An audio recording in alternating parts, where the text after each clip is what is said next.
Дали се уште барате принцип победник со победник? Ова конкретен одговор треба да дадете.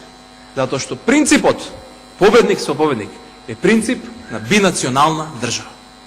А вие тоа го барате и се залагате за тој принцип со години наназад. Посебно да гласаат македонците, посебно да гласаат албанците. Се сеќавате, имавте и назив за ова, до Групчин и од Групчин го викавте, кога беше војната. Овој принцип, почитувани колеги, може еден ден да води до 2 посебни собранија и може да води до федерализација на државата.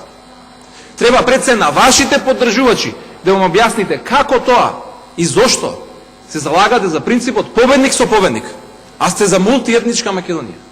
Полни сте добри зборови за помалите етнички заедници. Тие каде ќе гласаат? Кај македонците? Кај албанците? Кој ќе ги асимилира нив? Како ќе ги броиме нив? Тоа ќе треба да се го расчистите внатре во вашата коалиција. Додека вие овде го блокирате собранието и институциите, вашето раководство се богатее. 6 милиони евра Мијалков потрошил во јануари и во март за да купи депо за нафта и бензински пумпи. За ова ли го блокирате собранието? За ова или криминал се прави?